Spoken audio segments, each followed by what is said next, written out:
I think that's important to remind oneself that banking in the short run is a lot of beta, not that much alpha. And as you correctly pointed out, NII is now, of course, drifting downwards as interest rates are going down. But by the same token, that lower interest rate and the expectations of further reduction of rates, they do spur higher activity in the economy, and also that means higher activity in a bank like SEB, both on the loan demand side, but we also saw some very encouraging signs in payments and also in in the net inflow for asset management, etc. So the activity part of banking seems to do better, whilst the balance sheet part has obvious headwinds. So do you think then that the improving credit demand will translate into being able to counteract the drop-off in net interest income then? My guess is it will mitigate it, but it is not going to be sufficient if we lower interest rates by 75 or 100 basis points to fully compensate for it. The balance sheet is built up under a long time, and it has a very powerful impact on the financial result. But it certainly could mitigate it through volumes and also higher activity on fees and commission.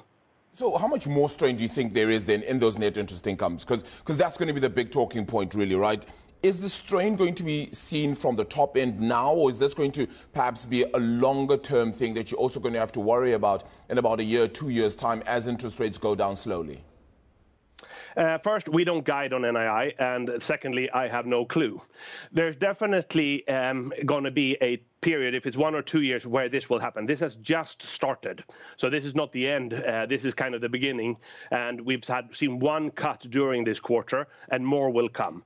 Then the market dynamics will dictate a lot of the outcome of these cuts. So margins and volumes will be very important when we sit here in a year to explain how the financial result in the end ended up.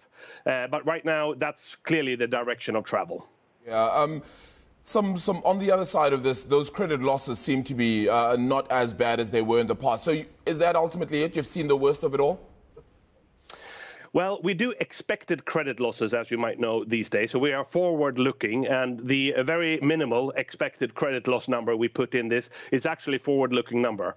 That is to say that the asset quality remains exceptionally robust. We have taken a little bit of extra reserves all the way from COVID and then the war in Ukraine. So we are well catered for.